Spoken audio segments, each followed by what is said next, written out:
विद्यार्थी मित्रों, आप सौ कोई मजा में शो खरू ने? हूँ पटेल धाराबी ओम शांति विद्यालय डिजिटल क्लास में आपनु हार्दिक स्वागत करूँ छूँ।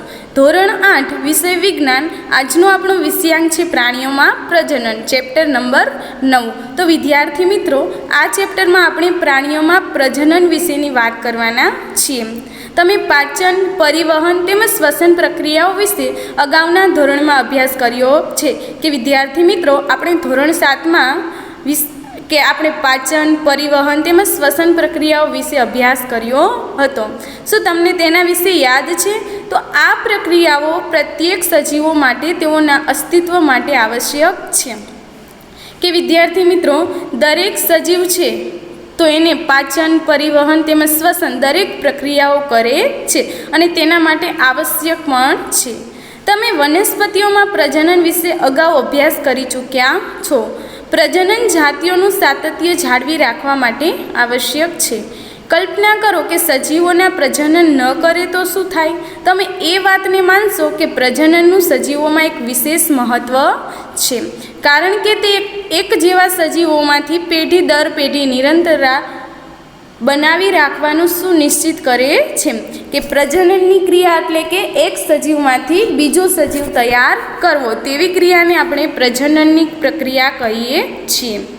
तमे अगाउना धोरणमां वनस्पतिओमां प्रजनन विषे अभ्यास करी चूक्या छो। तो आ प्रकरणमां आपणे हवे प्राणीओना प्रजनन प्रक्रियानी वात करवाना छीए।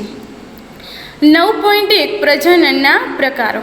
शुं तमे विविध प्राणीओना बच्चाओने जोया छे?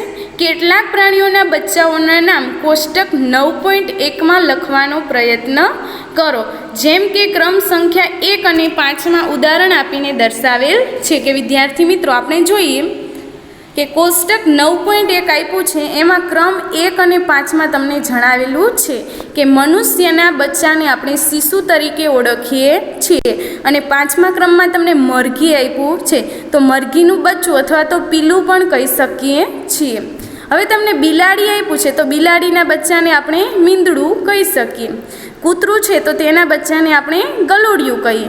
પતંગિયું છે તો એને શું કહીએ આપણે? એના બચ્ચાને નાની ઈયળ। ઈયળમાંથી શું થાય છે? ધીમે ધીમે પતંગિયું તૈયાર થાય છે। ગાયના બચ્ચાને આપણે વાછરડું કહીએ છીએ અને દેડકાના બચ્ચાને ઈંડા અથવા તો ટેડપોલ કહીએ છીએ। તમે વિવિધ પ્રાણીઓના બચ્ચાઓનો જન્મ થતાં પણ જોયા હશે। શું તમે જણાવી શકો છો કે મરઘીનું બચ્ચું અને ઈયળ કેવા પ્રકારે જન્મ લે છે? બિલાડીનું બચ્ચું અને ગલોડિયું કેવી રીતે જન્મ લે છે? શું તમે વિચારો છો કે જન્મ પહેલાં આ સજીવોને એવા જ દેખાતા હતા જેવા અત્યારે દેખાય છે? તો ચાલો જાણકારી મેળવીએ। વનસ્પતિઓની જેમ જ પ્રાણીઓમાં પણ પ્રજનનના 2 પ્રકાર હોય છે, જેમ કે લિંગી પ્રજનન અને અલિંગી પ્રજનન। કે વિદ્યાર્થી મિત્રો, પ્રાણીઓમાં પ્રજનનના કેટલા પ્રકાર હોય છે?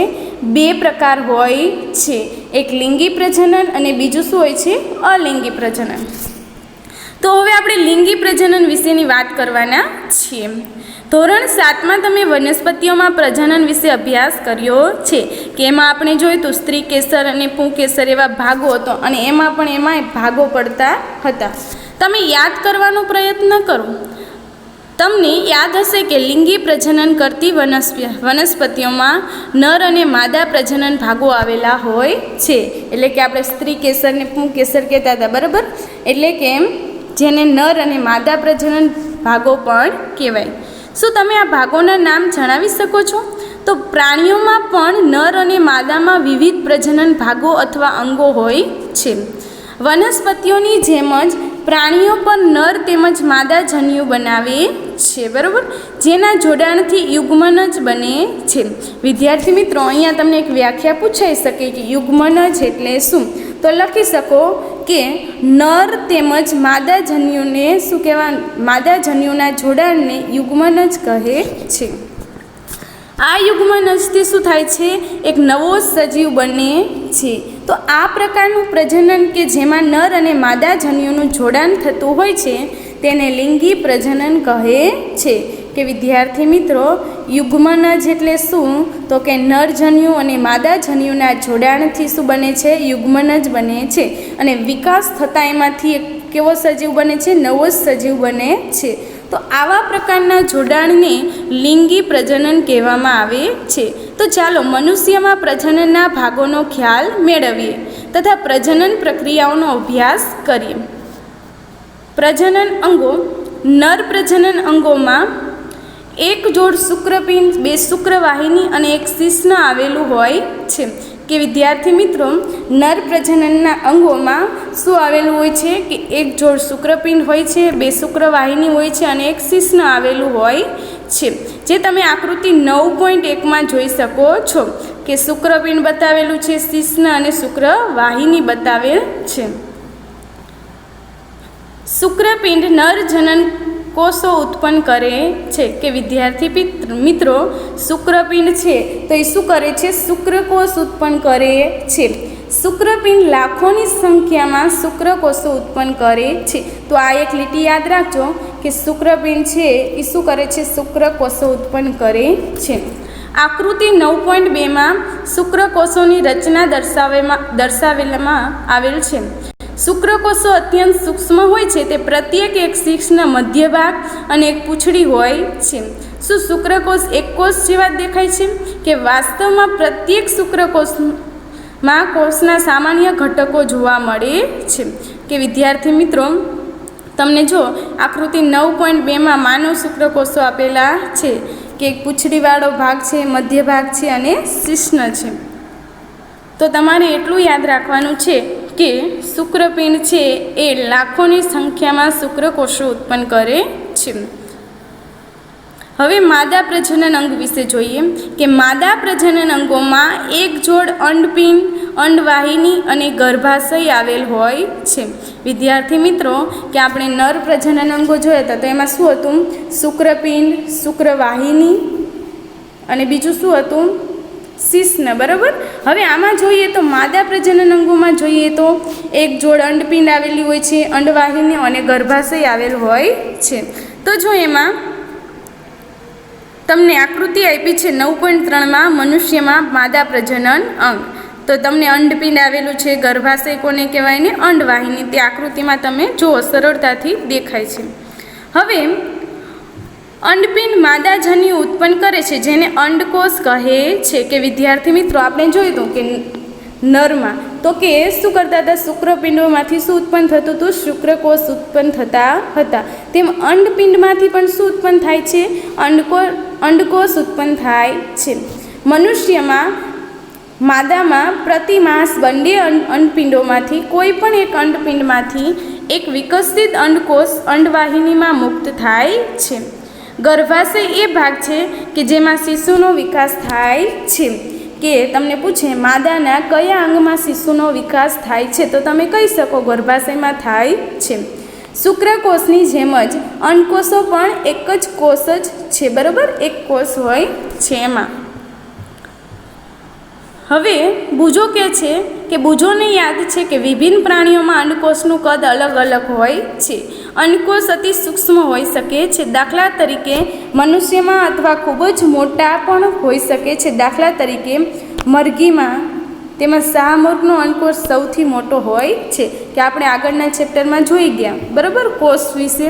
તો કે દરેકમાં કોષની સંખ્યા કેવી હોય છે? અલગ અલગ. પણ તેના કદ ઉપર આધાર રાખતું નથી, પણ એનું કાર્ય કેવું છે એ પ્રમાણે કોષનું કદ આપણે જોવામાં આવે છે કે એનું કોષનું કદ મોટું છે કે નાનું છે. તો ઉદાહરણ આપણે આપ્યું હતું તેમાં શાહમૃગનું ઈંડું છે એ સૌથી મોટો શું છે? અંડકોષ છે. ફલન વિશે જોઈએ કે પ્રજનન પ્રક્રિયાનું પહેલું ચરણ શુક્રકોષ અને અંડકોષનું જોડાણ છે. જ્યારે શુક્રકોષો અંડકોષના સંપર્કમાં આવે છે ત્યારે તેમાંથી એક શુક્રકોષ અંડકોષ સાથે જોડાઈ જાય છે. શુક્રકોષ અને અંડકોષના આ જોડાણને ફલન તરીકે ઓળખવામાં આવે છે. કે વિદ્યાર્થી મિત્રો, તમને ફલનની વ્યાખ્યા પૂછે તો તમે લખી શકો શુક્રકોષ અને અંડકોષના જોડાણને ફલન કહે છે. ફલન દરમિયાન શુક્રકોષો અને અંડકોષો જોડાઈને એક થઈ જાય છે, તો ફલનના પરિણામે યુગ્મનજનું નિર્માણ થાય છે અને પછી ધીમે ધીમે વિકાસ થતાં એક બીજા નવો સજીવ તૈયાર થાય છે. બરાબર. શું તમને જાણકારી હતી કે યુગ્મનજ એક નવા સજીવનો પ્રારંભ છે? તો આપણે અગાઉ જોયું. ફલનની પ્રક્રિયામાં માતાનો અંડકોષ અને પિતાના શુક્રકોષ જોડાણ પામે છે. એટલે નવી સંતતિમાં કેટલાક લક્ષણો તેની માતામાંથી અને કેટલાક લક્ષણો તેના પિતામાંથી આનુવંશિક થાય છે. કે વિદ્યાર્થી મિત્રો, અંડકોષ અને શુક્રકોષના જોડાણથી ફલનની પ્રક્રિયા થાય છે અને ફલનની પ્રક્રિયા બાદ યુગ્મનજમાં એનું નિર્માણ થાય છે અને તેમાંથી એક શું થાય છે? બીજો નવો સજીવ તૈયાર થાય છે. તમારા ભાઈ અને બહેનને જુઓ અને એ ઓળખવાનો પ્રયત્ન કરો, તેમનામાં કયા લક્ષણો માતામાંથી અને કયા લક્ષણો પિતામાંથી પ્રાપ્ત થાય છે. તો વિદ્યાર્થી મિત્રો, આપણે કહેતા જોઈએ છીએ કે આ એના મમ્મી જેવો લાગે છે, આ એના પપ્પા જેવો લાગે છે. તો અમુક લક્ષણો છે તે એના માતામાંથી પ્રાપ્ત થયા હોય છે અને અમુક લક્ષણો એના પિતામાંથી પ્રાપ્ત થયા હોય છે. તો જે ફલન માદાના શરીરની અંદર થાય છે તો એને અંતઃફલન કહેવાય છે. કે વિદ્યાર્થી મિત્રો, તમને પૂછે કે અંતઃફલન એટલે શું? તો કે જે ફલન માદાના શરીરની અંદરના ભાગમાં થાય છે તો તેને અંતઃફલન કહેવામાં આવે છે. તો મનુષ્ય છે, ગાય, કૂતરા તથા મરઘી વગેરે અનેક પ્રાણીઓમાં શું થાય છે? અંતઃફલન એટલે કે અંદરની તરફ થાય છે.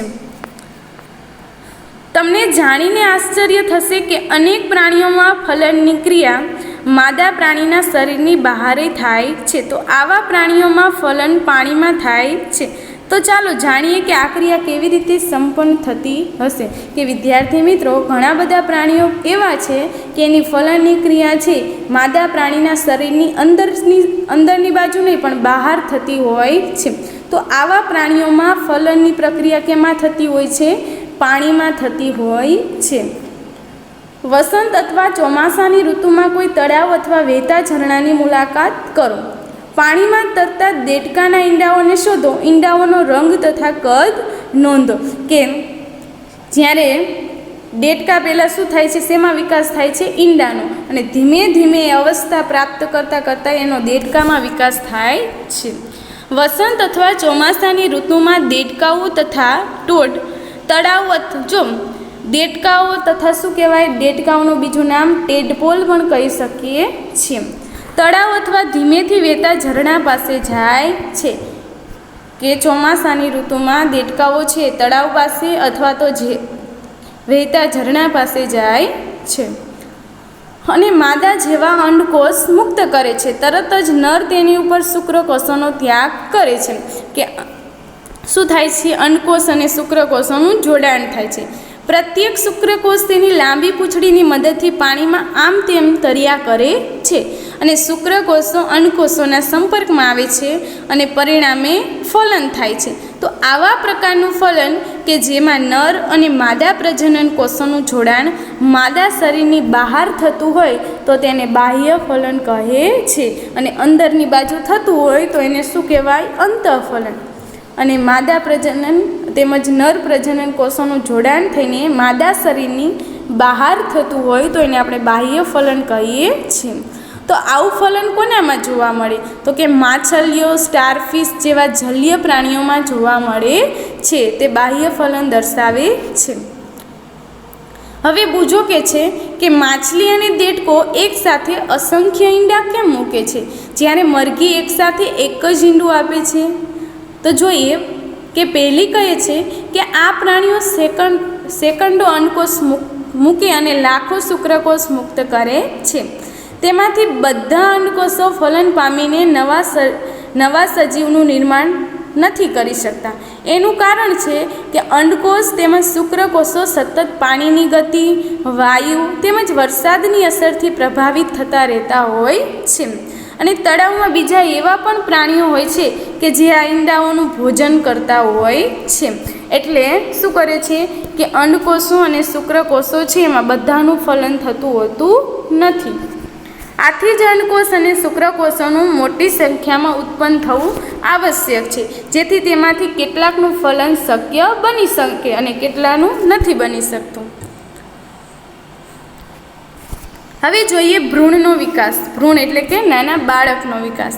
ફલનના પરિણામ સ્વરૂપે યુગ્મનજનું નિર્માણ થાય છે. કે વિદ્યાર્થી મિત્રો, ફલનની પ્રક્રિયા બાદ શેનું નિર્માણ થાય છે? યુગ્મનજ એટલે કે શું થાય છે? નવા સજીવનું નિર્માણ થાય છે. જ્યારે નરકોષ અને માદા કોષના જોડાણથી ફલનની પ્રક્રિયા થાય છે અને ફલન બાદ કયા સ્વરૂપમાં પરિણમે છે? યુગ્મનજમાં. જે વિકાસ પામીને ભ્રૂણમાં પરિવર્તિત થાય છે, બરાબર, કે વિકાસ પામીને શેમાં? ભ્રૂણમાં પરિવર્તિત થાય છે. ભ્રૂણ એટલે કે નાનું બાળક. યુગ્મનજનું સતત વિભાજન થઈને કોષની ગોળાકાર રચનામાં ફેરવાય છે. ત્યારબાદ કોષો સમૂહ બનાવે છે, જે વિકાસ પામીને પેશીઓ અને શરીરના અંગો તરીકે વિકાસ થાય છે. કે વિદ્યાર્થી મિત્રો, આપણે અગાઉના ચેપ્ટરમાં જોયું હતું કે કોષોના સમૂહને શું કહેવાય? પેશી. અને પેશીના સમૂહને પછી શું એના અંગો તૈયાર થાય છે શરીરના. તો આ વિકાસ પામતી સંરચનાને ભ્રૂણ કહે છે. ભ્રૂણ ગર્ભાશયની દિવાલ પર ચોંટી જાય છે અને વિકાસ પામ્યા કરે છે. બરાબર, કે ભ્રૂણનો વિકાસ છે એ માદાના ગર્ભાશયમાં થાય છે. ગર્ભાશયમાં ભ્રૂણનો સતત વિકાસ થતો રહે છે. ધીરે ધીરે વિવિધ શારીરિક અંગો જેવા કે હાથ, પગ, માથું, આંખો, કાન વગેરે વિકસિત થાય છે. અને ભ્રૂણની એ અવસ્થા કે જેમાં બધા જ શારીરિક અંગોની ઓળખ થઈ શકે છે તેને ગર્ભ કહે છે.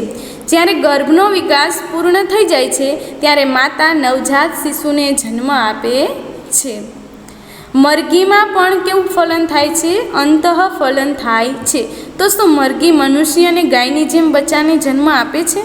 તમે જાણો છો કે મરઘી બચ્ચાને જન્મ આપતી નથી, તો પછી મરઘીનું બચ્ચું કઈ રીતે જન્મ લે છે?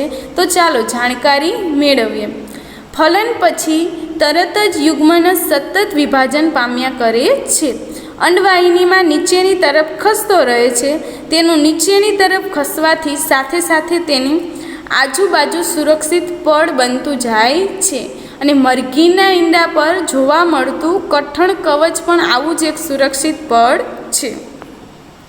વિકસિત ભ્રૂણની ઉપર કઠોર કવચનો પૂર્ણ વિકાસ થયા બાદ મરઘી શું કરે છે? ઈંડા મૂકે છે. અને મરઘીના ઈંડામાંથી બચ્ચું બનવા માટે 3 અઠવાડિયા જેટલો સમય લાગે છે. કે વિદ્યાર્થી મિત્રો, અહીંયા આપણે જાણકારી મેળવી શકીએ કે મરઘીના ઈંડામાંથી બચ્ચું બનવા માટે કેટલો સમય લે છે? તો 3 અઠવાડિયા લે છે. પર્યાપ્ત ગરમી મળે તે માટે ઈંડા ઉપર બેઠેલ મરઘીને તમે જોઈ હશે. શું તમે જાણો છો કે ઈંડાની અંદર બચ્ચાનો વિકાસ આ પ્રક્રિયા દરમિયાન જ થાય છે. બચ્ચાનો સંપૂર્ણ વિકાસ થયા પછી કવચ તૂટે છે અને બચ્ચું બહાર આવે છે. બરાબર, કે તમે મરઘીનું ઈંડું જોયું હશે ને અંદર શું થાય છે? અંદર એનો વિકાસ થાય છે, ભ્રૂણ હોય છે અંદર, અને એ બચ્ચાનો સંપૂર્ણ વિકાસ થતાં એ કવચ શું થાય છે? તૂટે છે અને બચ્ચું બહાર આવે છે. તો બાહ્ય ફલન કરતા પ્રાણીઓમાં ભ્રૂણનો વિકાસ માદાના શરીરની બહાર થાય છે. બરાબર, બાહ્ય ફલનમાં માદાના શરીરની બહારના ભાગમાં થાય છે. ભ્રૂણ અંડાવરણની અંદર વિકાસ પામ્યા કરે છે. ભ્રૂણનો વિકાસ પૂર્ણ થયા બાદ ઈંડું તૂટે છે. તમે તળાવ અથવા ઝરણામાં દેડકાના અનેક ટેડપોલ તરતા જોયા હશે કે નાના નાના હોય, હજુ વિકાસ થયો હોય અને નાના હોય તો એને આપણે ટેડપોલ તરીકે ઓળખીએ છીએ. હવે જોઈએ અપત્યપ્રસવી અને અંડપ્રસવી પ્રાણીઓ. આપણે જાણ્યું કે કેટલાક પ્રાણીઓ બચ્ચાને જન્મ આપે છે, જ્યારે કેટલાક પ્રાણીઓ ઈંડા મૂકે છે, જે પછી શિશુમાં પરિવર્તિત થાય છે. તો એવા પ્રાણીઓ કે જેઓ સીધો જ બચ્ચાને જન્મ આપે છે તેને અપત્યપ્રસવી પ્રાણીઓ કહે છે. તો આપણે યાદ રાખવાનું છે કે અપત્યપ્રસવી પ્રાણીઓ એટલે કેવા પ્રાણીઓ? તો કે જે પ્રાણીઓ બચ્ચાને જન્મ આપે છે તેને આપણે અપત્યપ્રસવી પ્રાણીઓ કહીએ છીએ. અને જે પ્રાણીઓ ઈંડા મૂકે છે તો એને આપણે અંડઃપ્રસવી પ્રાણીઓ કહીએ છીએ. નીચે આપેલી પ્રવૃત્તિની મદદથી તમે વાતને સારી રીતે સમજી શકશો તથા અપત્યપ્રસવી અને અંડપ્રસવી પ્રાણીઓનો ભેદ પણ પારખી શકશો. હવે પ્રવૃત્તિ 9.2. હવે જો દેડકો છે તો એ શું મૂકે છે? ઈંડા મૂકે છે. બરાબર, એટલે આપણે એને શું કહીએ? અંડપ્રસવી. ગરોળી, પતંગિયું, ફૂદ્દો, મરઘી તથા કાગડા અથવા કોઈ અન્ય પક્ષીઓના ઈંડા ભેગા કરવાનો પ્રયત્ન કરો. શું તમે આ બધા પ્રાણીઓના ઈંડાઓને એકત્રિત કરી શકશો? જે ઈંડાઓને તમે એકત્રિત કર્યા છે તેનું ચિત્ર બનાવો. કેટલાક પ્રાણીઓના ઈંડા એકત્રિત કરવા સહેલા છે, કારણ કે તેની માતા શરીરની બહાર ઈંડા મૂકે છે. જે પ્રાણીઓના ઈંડા એકત્રિત કરવામાં તમે સફળ રહ્યા છો તે પ્રાણીઓ અંડઃપ્રસવી પ્રાણીઓના ઉદાહરણ છે. પરંતુ તમે ગાય, કૂતરા તથા બિલાડીના ઈંડા એકત્રિત નહીં કરી શકો. એવું એટલા માટે કારણ કે તે ઈંડા નથી મૂકતા. કે વિદ્યાર્થી મિત્રો, ગાય છે, કૂતરું છે, બિલાડી છે, બરાબર, એના ઈંડા આપણે એકત્રિત કરી શકતા નથી. કેમ કે એ ઈંડા મૂકતા નથી, પણ નાના બચ્ચાને જન્મ આપે છે. તો આ કેવા પ્રાણીઓ કહેવાય? તો અપત્યપ્રસવી પ્રાણીઓ કહેવાય. શું તમે અપત્યપ્રસવી તેમજ અંડઃપ્રસવી પ્રાણીઓના અન્ય ઉદાહરણ આપી શકો છો? તો હવે આપણે આપી શકીએ, બરાબર, કે મનુષ્ય છે, ગાય છે, કૂતરો છે, તો આ બધા કેમાં આવશે? અપત્યપ્રસવી. તેમજ મરઘી છે, પતંગિયું છે, આ બધા આપણે જોયા એ કેવા છે? અંડઃપ્રસવી પ્રાણીઓ. હવે શિશુમાંથી પુખ્ત સ્વરૂપ, કે નવજાત જન્મેલા પ્રાણી અથવા ઈંડાના તૂટવાથી નીકળેલા પ્રાણી ત્યાં સુધી વૃદ્ધિ કરતા રહે છે જ્યાં સુધી તે પુખ્ત ન થઈ જાય. પુખ્ત એટલે કે અમુક સમયે, બરાબર, જે સાવ મોટા થઈ જાય એવા. તો કેટલાક પ્રાણીઓમાં નવજાત બચ્ચા પુખ્ત પ્રાણીથી સાવ અલગ જ દેખાય છે. કે રેશમના કીડાનું જીવનચક્ર યાદ કરો. તો વિદ્યાર્થી મિત્રો, ધોરણ 7માં આપણે શીખી ગયા છીએ કે રેશમના કીડામાંથી આપણે શું બનાવતા હતા? પતંગિયું તૈયાર કરતા હતા. તો એની જીવનગાથા યાદ કરો કે રેશમના કીડા શું કરતા હતા? કે ઈંડામાંથી ઈયળ બનતી હતી અને પછી એ પ્યુપા સ્વરૂપમાં ફેરવાતી હતી અને પછી એમાંથી પુખ્ત સ્વરૂપ એટલે કે પતંગિયું તૈયાર થતું હતું, જેના વિશે તમે ધોરણ 7માં અભ્યાસ કરી ચૂક્યા છો. દેડકો આ પ્રકારના પ્રાણીઓનું અન્ય એક ઉદાહરણ છે. દેડકામાં ઈંડાથી શરૂ કરીને પુખ્તતા સુધીની તમામ અવસ્થાઓનું નિરીક્ષણ કરો. આપણે 3 સ્પષ્ટ અવસ્થાઓ અથવા તબક્કાઓ જોઈ શકીશું. કે વિદ્યાર્થી મિત્રો, અહીંયા ઉદાહરણ દેડકાનું લીધું છે કે દેડકાની આપણે ક્યાંથી ક્યાં સુધીની અવસ્થા જોવાની છે? કે ઈંડાથી શરૂ કરીને પુખ્તતા સુધી. તો જેમ કે ઈંડામાંથી શું તૈયાર થાય છે? ટેડપોલ, અને ટેડપોલમાંથી પુખ્ત સ્વરૂપ એટલે કે દેડકો તૈયાર થાય છે. તો શું ટેડપોલ પુખ્ત દેડકાથી ભિન્ન હોય છે? શું તમે વિચારી શકો છો કે કોઈ દિવસ આ ટેડપોલ એક પુખ્ત દેડકો બની જશે? તો તેવી જ રીતે રેશમના કીડાની ઈયળ છે અથવા તો પ્યુપા પુખ્ત રેશમના કીડાથી ખૂબ જ અલગ દેખાય છે. કે વિદ્યાર્થી મિત્રો, સૌ પ્રથમ તો શું થાય છે? કે ઈયળ હોય છે, ઈયળ મૂકે છે, પછી ધીમે ધીમે એ કેવી પુખ્ત અવસ્થામાં ફેરવાય છે, પ્યુપા અવસ્થામાં, અને એમાંથી શું થાય છે? એકદમ રેશમનો કીડો તૈયાર થાય છે, પતંગિયું તૈયાર થતું જોવા મળતું હતું. તો પુખ્તતામાં જોવા મળતા લક્ષણો નવજાતમાં જોવા મળતા નથી. તો પછી ટેડપોલ અથવા ઈયળનું ત્યારબાદ શું થાય છે? એક નવો સજીવ તૈયાર થઈ જાય છે. તમે એક સુંદર ફૂદાને અંડઘરમાંથી બહાર નીકળતા જોયું હશે.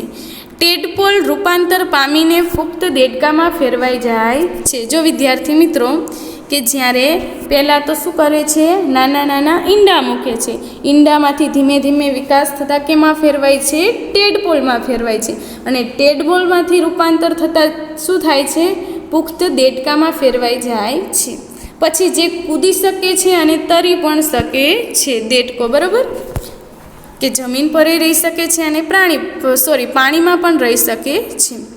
કેટલાક વિશેષ પરિવર્તનોની સાથે ટેડપોલનું પુખ્ત રૂપાંતર પામવાની ક્રિયાને કાયાંતરણ કહે છે. શું કીધું વિદ્યાર્થી મિત્રો? કે ટેડપોલનું શેમાં રૂપાંતર થાય છે? પુખ્તતામાં. તો એવા રૂપાંતર પામવાની ક્રિયાને કાયાંતરણ કહે છે. કે ટેડપોલમાંથી રૂપાંતર પામીને પુખ્ત દેડકામાં ફેરવાય છે, તો આવી ક્રિયાને કાયાંતરણ કહે છે. જેમ જેમ આપણે મોટા થઈએ છીએ તેમ તેમ આપણે શરીરમાં કેવા પરિવર્તનો જોઈએ છીએ? શું તમે વિચારો છો કે આપણું પણ કાયાંતરણ થાય છે? મનુષ્યના જન્મ સમયથી જ નવજાત શિશુમાં પુખ્ત જેવા શારીરિક અંગો આવેલા હોય છે, કે જ્યારે નવજાત શિશુ હોય છે ત્યારે આ કાન નાક બધું હોય છે, બરાબર. એવા બધા જ શારીરિક અંગો આવેલા હોય છે, પણ ત્યારે કેવા હોય છે? કદમાં સાવ નાના હોય છે. જેમ બાળકનો વિકાસ થતો જાય છે, વૃદ્ધિ અને વિકાસ સમયાંતરે, એટલે શારીરિક અંગો વધવા લાગે છે. અલિંગી પ્રજનન વિશે હવે અભ્યાસ કરીશું. અત્યાર સુધી આપણે પ્રજનન પ્રક્રિયાઓનો અભ્યાસ એવા પ્રાણીઓમાં કર્યો કે જેનાથી આપણે પરિચિત હતા. જો વિદ્યાર્થી મિત્રો, અત્યાર લગી આપણે જોયું લિંગી પ્રજનન, અને લિંગી પ્રજનન કોને કહેતા હતા? તો કે નર પ્રજનન અને માદા પ્રજનનના જોડાણથી જે ફલનની પ્રક્રિયા થતી હોય છે, તો તેને આપણે કેવું પ્રજનન કહેતા હતા? લિંગી પ્રજનન. અને હવે આપણે અલિંગી પ્રજનન જોવાના છીએ. અત્યાર સુધી આપણે પ્રજનન પ્રક્રિયાઓનો અભ્યાસ એવા પ્રાણીમાં કર્યો કે જેનાથી આપણે પરિચિત હતા, પરંતુ અત્યંત નાના પ્રાણીઓમાં જેવા કે હાઇડ્રા તેમજ સૂક્ષ્મદર્શી પ્રાણી જેમ કે અમીબામાં પ્રજનન કેવા પ્રકારે થતું હશે? શું તમે તેઓની પ્રજનન કરવાની રીત વિશે જાણો છો? તો ચાલો તેની જાણકારી પ્રાપ્ત કરીએ. કે અમીબા છે, હાઇડ્રા છે, તો આ બધામાં અલિંગી પ્રજનન થાય છે. તો એની જાણકારી હવે આપણે મેળવવાના છીએ. કે વિદ્યાર્થી મિત્રો, તમને નીચે જો આપ્યું છે દેડકાનું જીવનચક્ર, તો દેડકા પહેલાં શું કરે છે? ઈંડા મૂકે છે, અને પછી શું થાય છે? એમાં ટેડપોલમાં વિકાસ પામે છે. શરૂઆતનો ટેડપોલ કેવો હશે? એકદમ નાનું હશે. પછી ધીમે ધીમે વિકાસ થતાં અત્ય ટેડપોલ કે સૌથી મોટો થાય છે, અને પછી શું થાય છે? પુખ્ત દેડકો તૈયાર થાય છે. હવે આપણે હાઇડ્રા વિશે જોવાના છીએ. તમને કે 9.11માં હાઇડ્રામાં કલિકા સર્જન, તમને જો હાઇડ્રાની આકૃતિ દોરેલી આપી છે. હાઇડ્રાની સ્થાયી સ્લાઇડ લ્યો. વિપુલ દર્શક કાચ અથવા સૂક્ષ્મદર્શક યંત્રની મદદથી સ્લાઇડનું નિરીક્ષણ કરો. પિતૃ શરીર ઉપરથી શું કોઈ ઉપસેલી સંરચના જોવા મળે છે? તો આ ઉપસેલી સંરચનાઓની સંખ્યાની ગણતરી કરો. તેનું કદ પણ નોંધો. હાઇડ્રાનું ચિત્ર એવું જ બનાવો જેવું સ્લાઇડમાં દેખાય છે, તથા આ ચિત્રની સરખામણી આકૃતિ 9.11માં દર્શાવેલા હાઇડ્રાના ચિત્ર સાથે કરો. કે પ્રત્યેક હાઇડ્રામાં એક કે તેથી વધુ ઉપસેલા ભાગ જોવા મળે છે. જો વિદ્યાર્થી મિત્રો, તમને જોવા મળે છે, બરાબર, કે ઉપસેલો ભાગ છે તો એક કરતાં વધારે જોવા મળે છે તમને. તો આ ઉપસેલી રચના વિકાસ પામતો નવો સજીવ છે, જેને કલિકા કહે છે. કે વિદ્યાર્થી મિત્રો, જે હાઇડ્રામાં ઉપસેલો ભાગ છે અને એમાં તમને એક કે વધારે ઉપસેલા ભાગ દેખાય છે, અને અંતે એનો ધીમે ધીમે વિકાસ થતાં એ શેમાં ફેરવાય છે? એક નવા સજીવમાં ફેરવાય છે. તો જેને આપણે શું કહીએ છીએ? કલિકા કહીએ છીએ. યાદ કરો કે ઈસ્ટમાં પણ કલિકા જોવા મળે છે. હાઇડ્રામાં પણ એકલ પિતૃમાંથી ઉદ્ભવતા ઉપસેલા ભાગોમાંથી નવો સજીવ વિકાસ પામે છે. કે વિદ્યાર્થી મિત્રો, અલિંગી પ્રજનનમાં કેવું હોય? કાં તો આ પ્રજનનમાં બંનેની જરૂર પડતી નથી, કાં નર પ્રજનન હોય કાં તો માદા પ્રજનન, જેને આપણે અલિંગી પ્રજનન કહીએ છીએ. આવા પ્રજનનમાં એક જ પિતૃમાંથી નવો સજીવ ઉત્પન્ન થતો હોય છે, તેથી તેને અલિંગી પ્રજનન કહીએ છીએ. અને લિંગી પ્રજનનમાં બંનેની હાજરી હોય છે, બરાબર, અને અલિંગી પ્રજનનમાં કોઈ એકની હાજરી હોય છે. તો ઉદાહરણ તમે આપી શકો કે હાઇડ્રામાંથી કલિકામાંથી નવો સજીવ ઉદ્ભવે છે, બરાબર. કે હાઇડ્રામાં કેમાંથી નવો સજીવ ઉદ્ભવે છે? તો એની કલિકામાંથી. કલિકાનો ધીમે ધીમે વિકાસ થતાં તે નવા સજીવમાં ઉદ્ભવે છે. આથી આવા પ્રજનનને કલિકા સર્જન પણ કહે છે. અલિંગી પ્રજનનની અન્ય પદ્ધતિ અમીબામાં જોવા મળે છે. ચાલો જોઈએ તે કઈ રીતે થાય છે.